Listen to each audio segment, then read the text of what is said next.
Hello, and thank you for joining me. I am Krista Snow, coming to you from El Paso, Texas, right here on the border.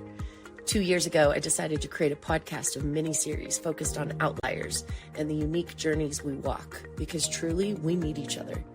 I've built a collective to dive into a variety of topics from healing and relationships to business advice and neurodivergence. My commitment to you is to bring you integrity and high quality, because I believe in people and their potential.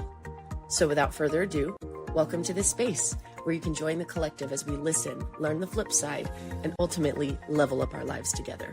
I'll be your host, and you're listening to the Level Up Podcast.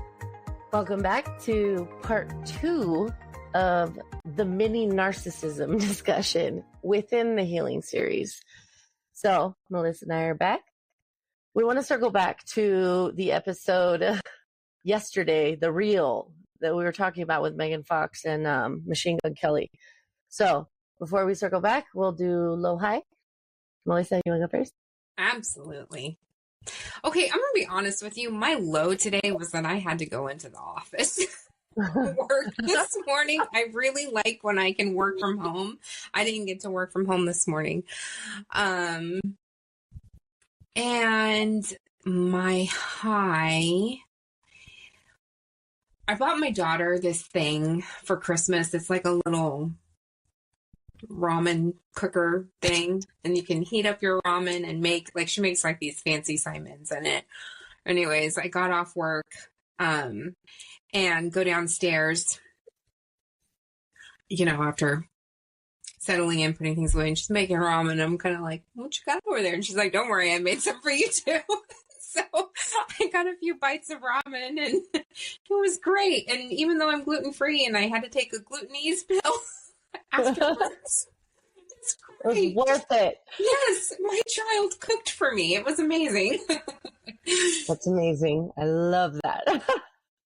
I think my low and my high are just extremes of the same thing, which is this podcast. So my low is being terrified every single time I'm about to start recording an episode because I'm nervous and shy, and oh my gosh, it's scary. And my high is getting over the hump and doing it and stepping out anyway. So there's my low high. I'm so proud of you. Oh, I'm proud of you too. Thanks. Go us. That's right. So that reel that I had sent you a couple nights ago was discussing the relationship, now the demise of the relationship as it's over post Thanksgiving and all these things coming out with cheating. And so it was also observing certain things that had happened within the relationship. And it was really interesting to me because I haven't followed them since they first got together and didn't really know much about them. But I remember very specifically when they first got together because they mentioned twin flames and being each other's twin flame. And this is only a term I had barely learned because I was trying to figure out why I had this crazy connection with this person that I was dating. Although at the same time, it wasn't good. It was a lot of ups and downs. But I just felt like we had a connection that transcended anything I'd ever felt before. Mm. And they described twin flames in the same way that I had been researching and discovered it and had never heard about it. So it's this whole ideology of basically being like a split soul in two bodies that find each other, which of course is extremely rare. It's like of all humans on earth, you find the exact person that is you. It's a mirror image of you. And so that's where a lot of the conversations come into play, because since they are a mirror image of you, that's why it's volatile, and explains away the volatility because you trigger each other. And so it's able to explain away what I now know is a trauma bond. And when I saw that reel, it reminded me of hearing them talk about each other in the same way that I felt about my ex. But at the same time, I also knew that it was almost obsessive. And, the engagement ring that he had made for her, he had it made so that it was painful to take off, thorns, and this reel at the end said, love should not break you into pieces. And it had a few points, but I also watched this other video and I loved these points because it basically talked about the way that you feel when you're in this situation and feeling stuck in the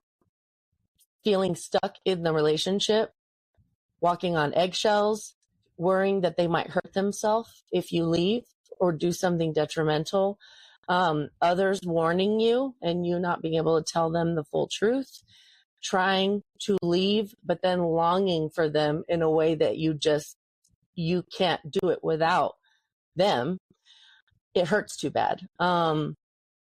Having a lot of silent treatment or punishment as retribution for your behavior, and family and friends not liking them.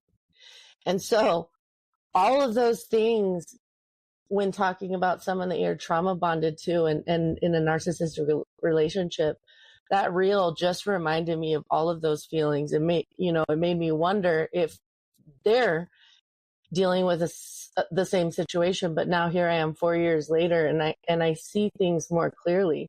So I thought it was a twin flame. No, it was a trauma bond. It was a trauma bond. And it hooked me because of my need to be loved in a romantic way. Yeah.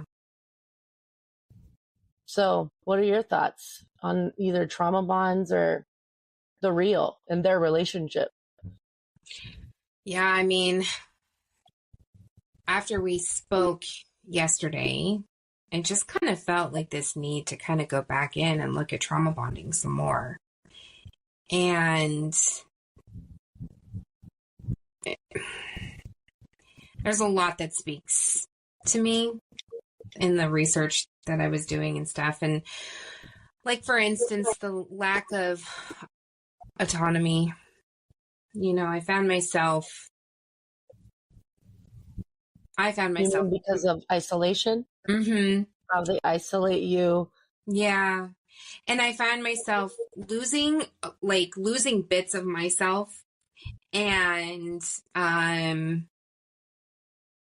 meshing into him, morphing into him. Mm-hmm. Yeah. And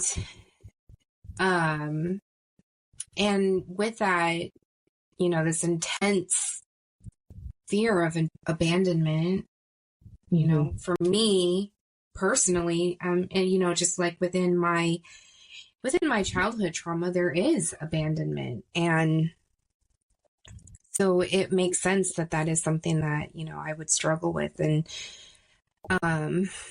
then, oh man, my ex-husband used to say this thing to me. And at first, when we got together, I thought, oh, it's so romantic and it's so beautiful. And this man loves me that much. He used to say that we were going to die on the same day. We would go, don't get me wrong. This was impossible because there's such an age gap between us. There's almost 10 years between us, but he would be like, until we're 100. So, and we were going to die on the same day together. Just because neither of us. You're just that perfect of a match and meant for each other that you leave this world together. Yeah, because there was. Sounds amazing and adorable and exactly how I'd want to go out. I mean, it's perfect. Never would have thought of that. Yeah, I love that, right? I want this. The man wants to die with me. So I think it's easy to fall into that trauma trap. It's hard to see. Very hard to see. Very hard. Especially because we're so blinded by our want and our need to be loved, right? Right. That's Well, why. and that's why we go to excess. Mm-hmm. There's a quote that says he lost a woman that would have done everything for him and never given up on him. And she lost the woman that she was before she met him. Oh my gosh. Wow. Because it really does change. Like you and I were talking about the brain chemistry. Mm-hmm. It turns you into someone that you never thought you would be, first of all. You would judge previously, and you don't understand when you're in it. Not just how to get out of it, but why you're accepting it and what that says about you as a person. Yeah. So, thank you. You're such a safe person, and you're a safe friend, and you've created a safe place where it is completely safe to come out and speak the truth and not be judged for it. Because there's some really ugly parts of my story, and I don't like talking about them, but I definitely feel like with you, I can. So thank you. It's painful. It is painful.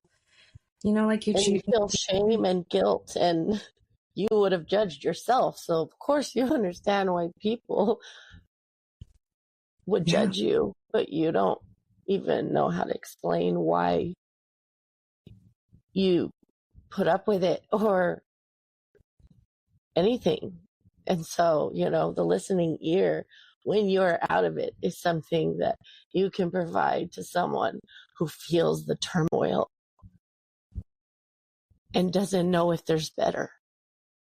Yeah. Because most of the world doesn't understand a true narcissist and what they can do to you and just how badly they can destroy you behind closed doors.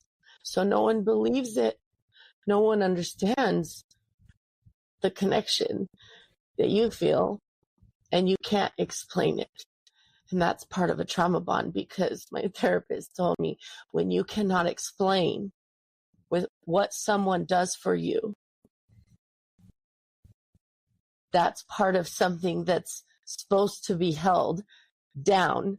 It's part of the control, because in your mind, you don't even know what is so strong that's making you stay.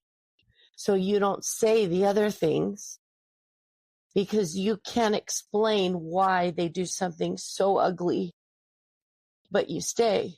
So you don't say anything at all because no one will get it. And what they will think is exactly what you think of yourself. That you're an idiot. And how did you not see? And so you fight like hell to paint the picture of the picket white fence family. Mm-hmm. And you sit in the doctor's office, and at the very end of your doctor's visit, they ask you a whole brand new question you've never heard before. And slowly, that question becomes regular every single time you go to the doctor. Are you in a safe relationship? Do you feel safe at home? Do you fear your partner? And I would sit there, and I can still see me doing it. I'd brace myself because I know it's coming. Take a deep breath. Yeah, I'm safe. Everything's great. Mm-hmm. It's You're not trying to destroy him. You're not trying to destroy his life. Nope. You're willing to destroy yourself in the process, though. Exactly. You are not.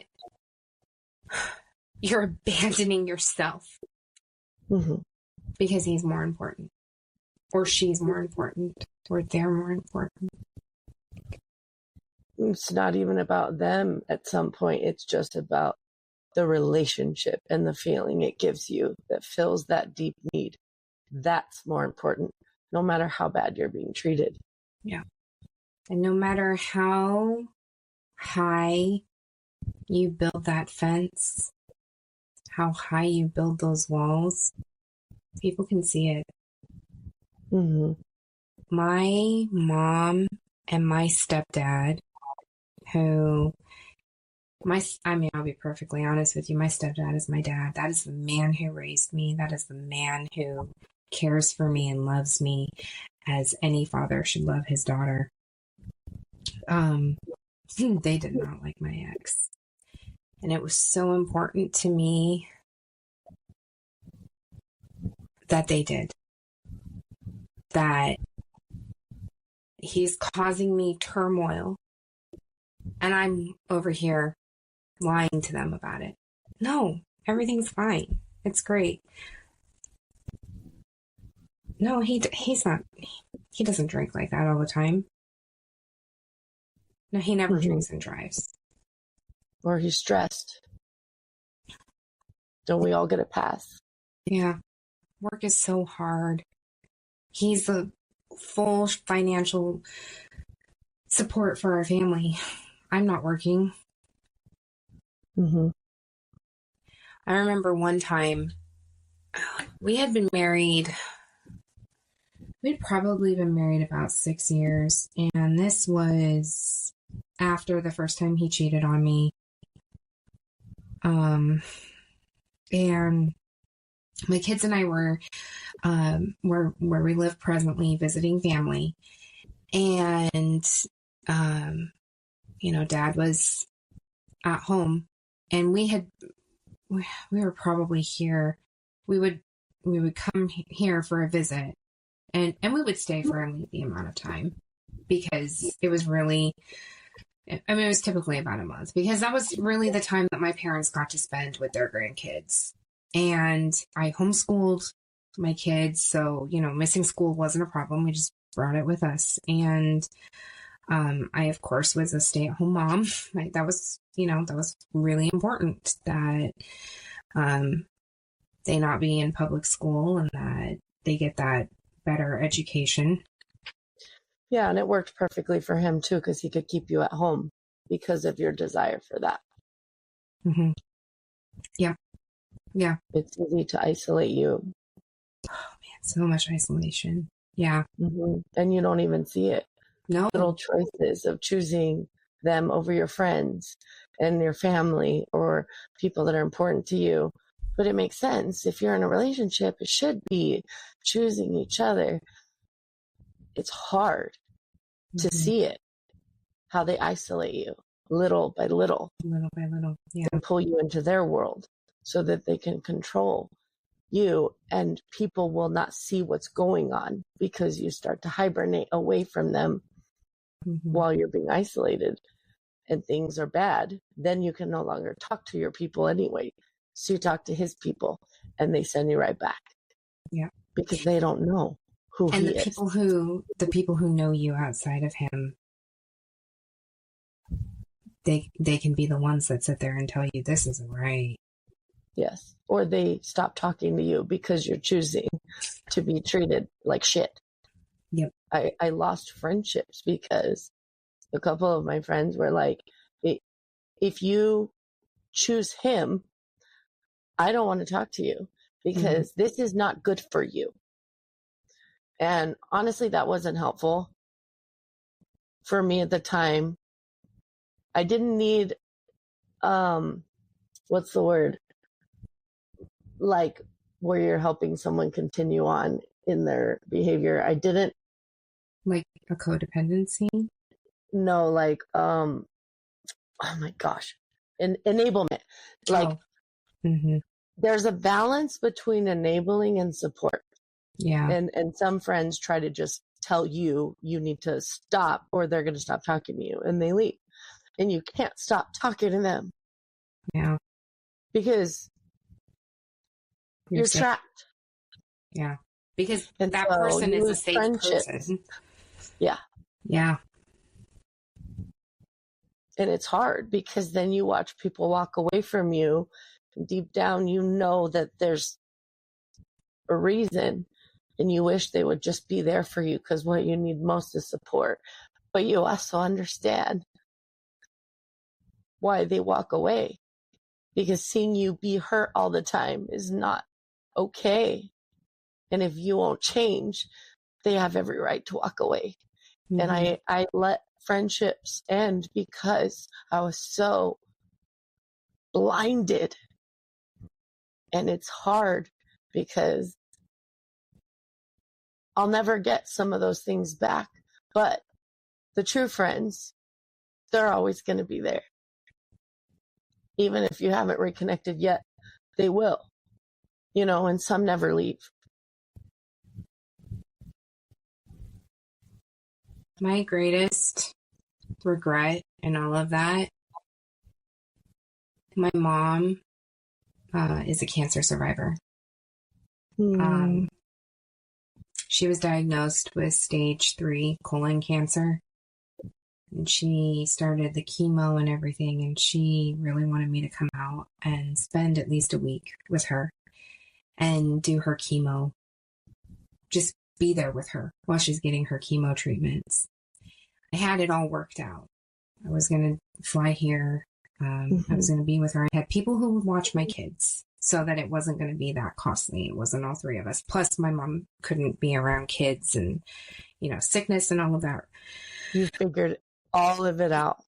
I had it all figured out. He wouldn't let me. We can't afford that, was what he said. A week later, he was spending $4,000 on putting a new sound system and an airbag system in his car. But he brings in the money. Exactly. It was always his money. You can't argue with, we can't afford that, because what basis do you have? Yeah. And so my mom went through cancer.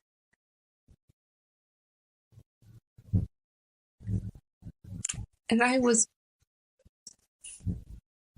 there. You weren't there. It hurts me. And I know it hurt her. And she had no clue. And then I finally told her I'm leaving him. And it came out, and she was just like, oh, it makes sense. Yes. But it's painful. It's so painful. When they don't know. And the guilt and shame of that, and how I treated people when I chose someone who wasn't treating me the same way I was treating him. And I chose him over and over and over. That's embarrassing to try to explain to my mom and my dad, who have always been there. And then I chose to spend time with him over them. And unless they get it, it just looks horrible. And it's a lot of guilt and shame to walk through afterwards. All for someone who would never choose you. All for someone who destroyed you. Because it's not just that they wouldn't choose you. There's relationships that don't work out because he doesn't choose her. But he was willing to destroy you. And he was okay with watching it. That's different than just someone who doesn't want you. That is someone that is not a good person, because they're willing to watch someone that they claim to love be destroyed. He didn't just not care about you. He willingly hurt you. And so did my ex. He willingly hurt me. He watched me cry over his behavior, and he didn't care. And that's where now I know how to say no, because I don't need validation. But the fact that he was willing to destroy you is the biggest factor, because he could have been a neutral part of your life. 0. Doesn't take away, doesn't give. He's just blob. It can still fulfill that romantic need. But he wasn't just not willing to work. He was willing to hurt you actively. That's a really hard mind I mean, yeah, that Mind-blowing. is very hard to unpack after you've been through that. It changes the way that you think.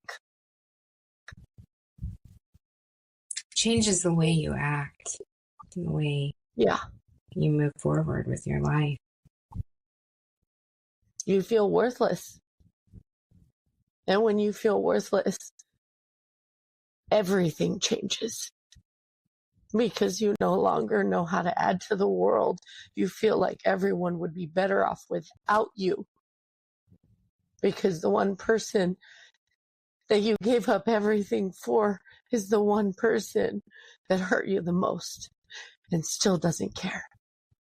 Like, walking out of that and healing from that is the most painful thing I've ever done.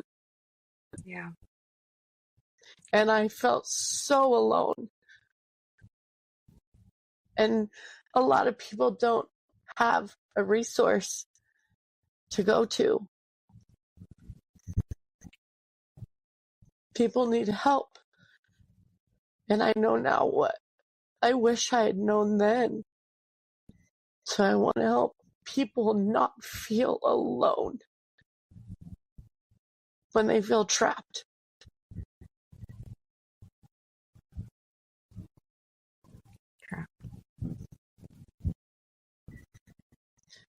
That thing, the video that you sent was fascinating when it was talking about literally how the way your brain works changes because the biological effects of increasing your cortisol, which is your stress hormone, then leads to your hippocampus shrinking, and that's your short-term memory and decision making. And then the amygdala swells, and that's your emotions part. And so it leads to this constant state of survival mode. Mm-hmm. And so you literally have to deconstruct and unravel everything that created that. And that doesn't even touch on the like healing that we all have to do from childhood feelings that we didn't deal with or things that happened because no one talked. And now we all talk. We all talk too much, right? But like, if you're compounding literally your brain chemistry changing and you're trying to deconstruct all these infrastructures of belief systems that may be truth or lies, you're having to go through and be like, oh, I believed this. Was this true that I'm ugly? Was this true that I'm worthless? That I'm always the bridesmaid, never the bride? Are these truths or lies straight from the pit of hell? And when you start to deconstruct that, it unravels you. But when you're destroyed by a narcissist and trying to heal from the normal stuff everyone else is healing from too, it is like the darkest thing I've ever experienced. Yeah. It's pain. But a lot of people don't understand how bad it hurts. So you just try to stay silent, you know?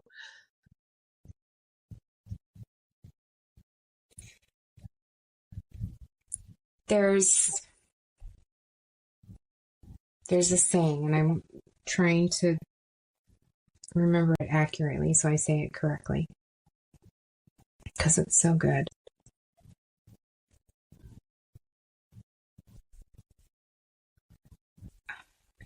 It's when we stay silent, something, be loud, because when we stay silent, others die quietly. Oh, wow.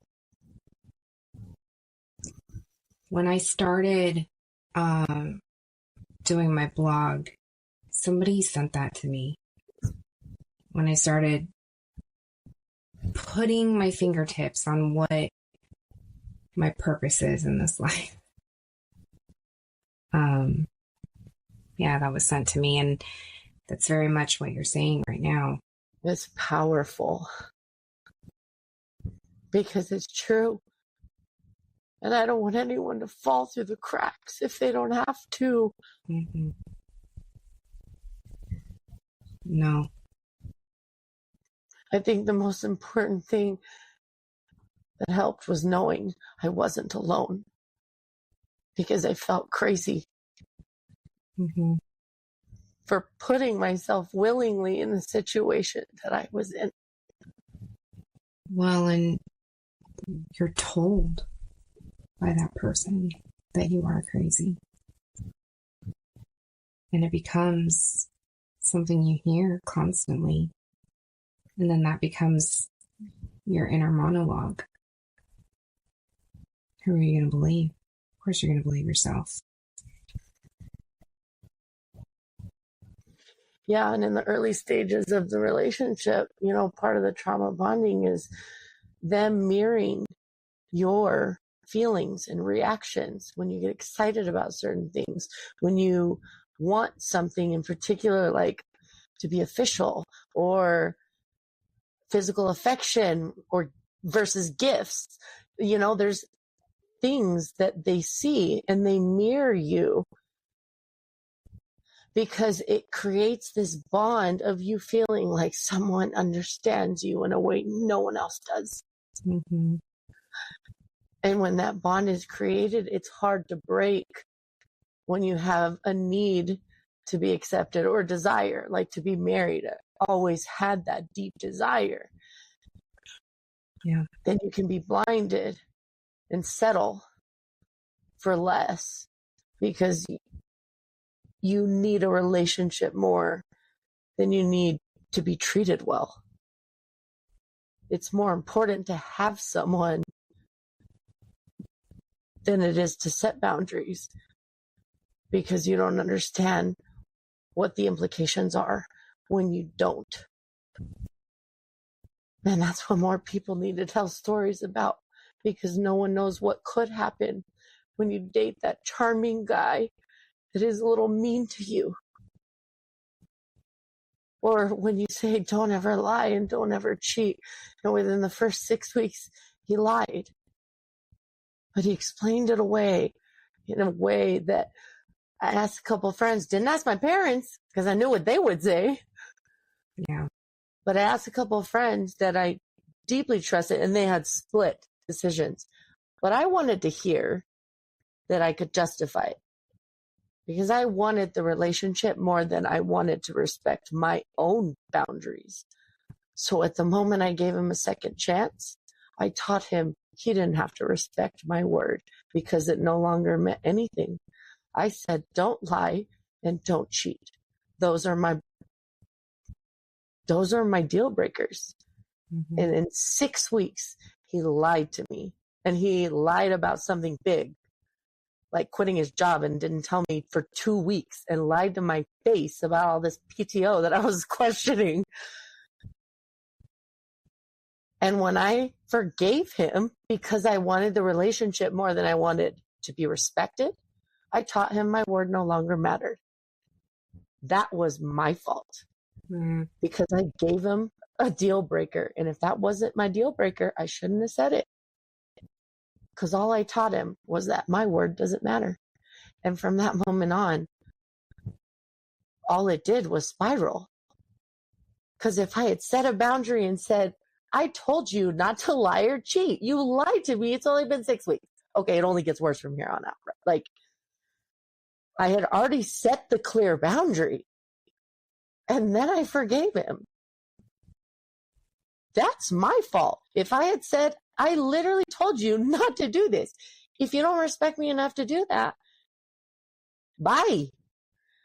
He would have left and come back down the line a changed person and never done it again, or he would have never come back, which obviously I now know, right? But I was not willing to let him go. That is the choice I could have made differently. That's not his fault. That's mine for not setting a boundary and keeping it. Because do I want my word to matter? Apparently not. Yeah. That abandoning self is, it's big. It's hard. Especially if you've been raised with the belief that you don't matter. Well, and if you don't know how bad it can get. Yeah. Because none of us think it's going to end up as bad as it is. And we see, we'll feel that bad. Yeah. And I mean, and you see it in the news, right? And you hear about it, and you never, ever, ever think, well, that's going to be me. Right. We judge those people. Like, how do you not see it? I mean, seriously, at the first sign, I'm out. No, because it doesn't happen that way. They don't just slap you out of nowhere. Some of them never slap you. Like, it's and a then slow you sit fade. in the doctor's office, and the doctor's asking you, "Are you safe?" And, yeah, I'm safe. Yeah, you're like, it's not that bad. I mean, like, no, I mean, it's a little shocking, but no one knows that. Like, but we brainwash ourselves because we need the relationship and that feeling of love and acceptance that they so deeply give at the right moments. Yeah. Because of the trauma bond. All we have to do is reference those feelings and it all comes back and we feel better. I've been in situations where I've been, no, this is not working for me. Absolutely not. No, I'm done. And then it's like, you talk yourself out of it. And you're like, other women have it worse. Other women are getting beat black and blue. At least you don't have it. Yeah. It's not that bad. Not all bruises are physical. Handle yelling. Like, yeah. You know, something you said too last time, it was that thing that you brought up that my pastor had said about chasing love or begging for love, you know, and you brought it up again too today. About no healthy relationship should beg. Real love doesn't break you into pieces. Right. Something I think about break you into pieces, and I think about, you know, hearing from my pastor that the literal translation for the word anxiety is to break apart, tear to pieces, rip apart, break, you know. And I think, you know, when I'm doing the look into trauma bond and stuff, and I find this little thing that says love should be a partnership where both individuals grow together, maintaining their individuality, not losing themselves in the process. Thinking about how I am a person and I have goals and I have dreams and I have aspirations, and I want a partner who's going to be like, yeah, and I'm going to cheer you on. And I want to do the same for him. What are your dreams? What are your hopes? Well, how can I show up for you? How can I encourage you to grow? And that's beautiful. That's what. Yeah, and I think we don't know how to identify love correctly. Yeah. And that's how we get stuck in those situations. And the sermon from my pastor that I told you about, I'll never forget it, because the definition of love, I absolutely adored that sermon, because he showed how God shows us what love should look like through how he loves us. And it's 3 different things, you know. Love, the emotion, it is an emotion that it has longevity. It lasts, doesn't stop and go and stop and go, and it is rooted in action. So love from a narcissist is words, and that bond to the validation feelings that we have, but it's not rooted in action, and it doesn't last because the silent treatment or the ignoring, the distance, the punishment that you get when you upset them. That's not longevity. That's not showing or depicting sustainability. So if you're missing 2 out of the 3, all you got is love, the emotion, the feeling. And you're missing the action and the fact that something that is true lasts. And so it should have all 3. Love should be something you can look at and say, is this love? What is the action behind it? How long has it lasted? Because there's factors there too. And the feelings and the emotions, yeah, that's important. It's very important. But like, McKay drove most of Krista's life for over 3 decades. And now I'm like, oh, I want the real deal and nothing but that. I will not settle ever again. Because I walk in whole. Mm-hmm. And I've healed over a very long time to do that. And I want to help other people do it, because being whole is what made me be able to look at relationships in a completely new light. Because I don't look at it as looking for what someone can do for me. I know what I want. And I'm whole coming in. So we should exponentially multiply. But he will no longer take from me like I accepted in the past. And I allowed that because I was hurting in ways that I wasn't willing to face so I could heal. And now you're healing and I'm healing and we're doing life together, because it's really hard. It's really hard. It is. Like really hard and dark. And people need people to talk to or listen to. Because this kind of thing is not fun. There's healing in relationships. A relationship like this, a friendship, a romantic relationship, there's healing. Healing and just talking and sharing your story. I mean, even just today, I was talking with a coworker and sharing this experience with her that I had out on a date. It was a second date with a guy, and then as I'm processing that, this experience that I had with this man on this date, I'm able to look at it and go, oh my gosh, I can see like a vast difference here between, my marriage and just this one date. So it was our second date, and after eating and having a drink, we had decided it would be nice to walk around and just kind of enjoy some fresh air. And so it was dark and it was raining, and we were walking around this small little town. And I'm looking down at the ground trying to avoid puddles because I don't want to get my shoes wet. Yeah, I'll be doing the same. Don't ruin my night. No, I don't want to ruin my shoes. Yes, I want my feet nice and warm and toasty. Yeah. And and we're holding hands as we're walking, and like I'm feeling like myself be pushed away a little, and I'm like, okay, what is going on here? And I look over, and there's a car coming at him. It's coming at both of us, really, but I've now been moved. And next thing I know, he's on the hood of this car. And the person is not stopping. The driver, it's like she can feel that there's something there stopping her, and she's going to keep going. And then she realizes, oh my gosh, there are people in the sidewalk. That's a really dramatic second date. He was.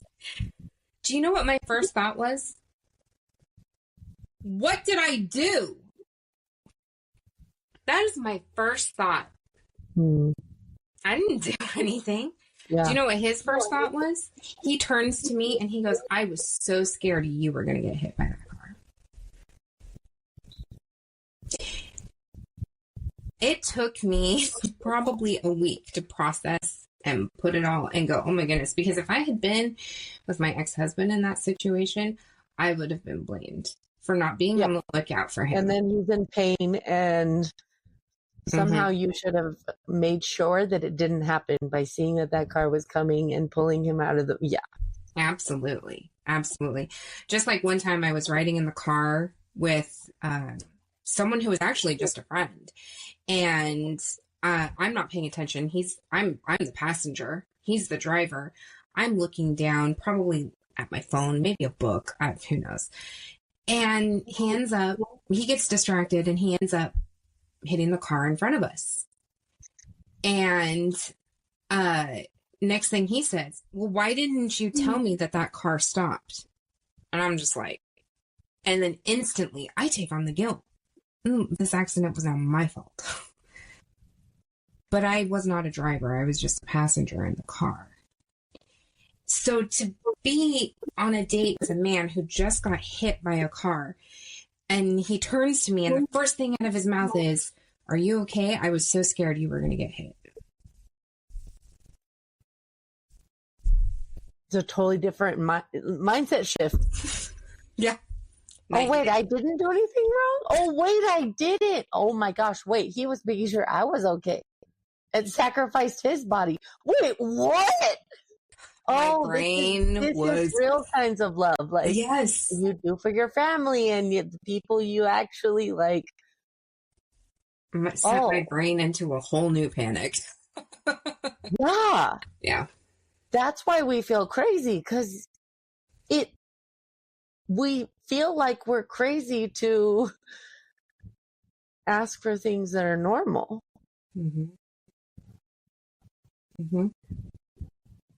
That's interesting. I remember one time driving with my ex, and we got in a fight because someone in front of us didn't have their lights on, and it was dark. And so it was, I mean, I'll like flash my lights at someone if that happens, just like I would want someone to do it at me. Like, hey, you forgot to turn your lights on. Like, best way to get pulled over. And it was like that awkward, like just becoming dark enough. And we were in an area where there were not a lot of street lights. And so I didn't even see the car at first. And then when I did, I told him, I was like, hey, oh my gosh, they probably don't even realize they don't have their lights on. I didn't even see that car. Like flash them so they know. And he was like, what do you mean? And I was like, well, because they probably don't realize that they don't have their lights on. Like, just let them know. I mean, avoid a ticket. That's just what I would do. Like, I would love if someone does that for me. He was so mad at me for caring about the other car, because he was like, why do I have to inconvenience myself to worry about them? All I'm worried about is getting you home safe, dropping you off. Like, and it bothered me, but he explained it in a way that like also kind of made sense, because he's like, it's dark. Like, I'm tired. Like, sorry, I don't care about the other car. But it bothered me because it's just a simple courtesy. He almost even put a romantic spin on it. He did. Exactly. He's like, I'm trying to care about you. Stop telling me to like care about the other car. And I was like, oh, wow. Okay. But yeah, it's a complete mind boggle of a situation, because it bothered me, but I wasn't going to make a big deal about it either, because I was like, okay, never mind. Yeah.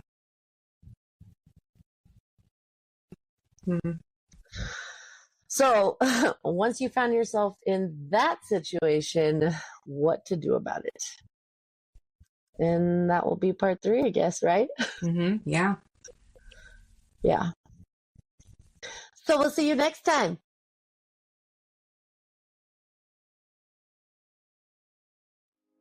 Thanks for listening to the Level Up Podcast. And the squad wants you to know that we're here to help. Feel free to email us at leveluppodcastsquad@gmail.com. If you have any questions or comments or feedback, we would love to hear from you. God bless, and we'll see you next time here on Level Up.